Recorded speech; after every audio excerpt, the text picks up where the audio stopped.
Hello folks, so in this video we will see unified CloudWatch agents.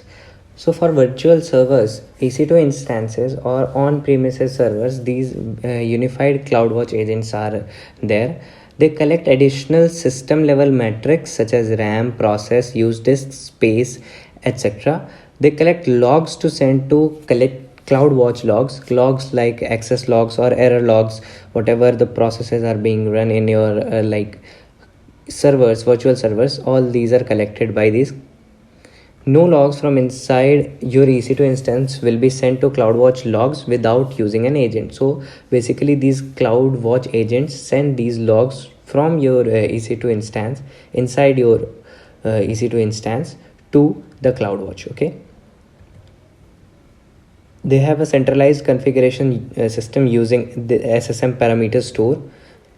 But when you are using this, you have to make sure that IAM permissions are given correctly, and default namespaces for metrics collected by the unified CloudWatch agent is CW agent, and that can be configured and changed.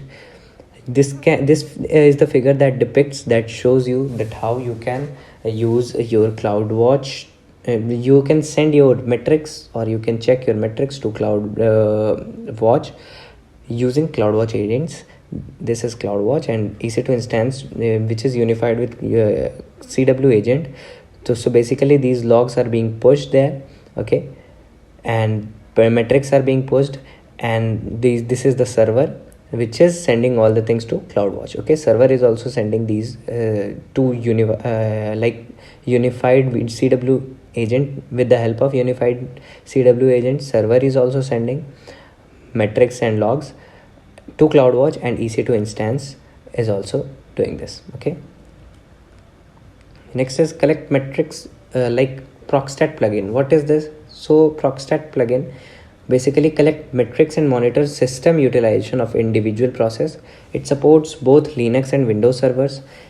Example is, suppose the CPU is taking some amount of time in processing, so that process time, that metrics will be also monitored by Procstat plugin. Next is amount of memory the process is using. So basically whatever an individual process is doing, like time or memory, all these things will be collected, and you have to select which process to monitor by. So suppose PID file, name of process is identification number, which is PID actually.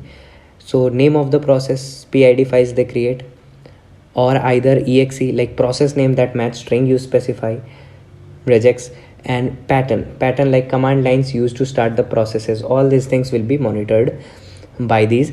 Metrics collected by Procstat plugin begins with Procstat prefix like Procstat CPU time, Procstat CPU usage. So all the data and metrics which is being collected by Procstat plugin will be having an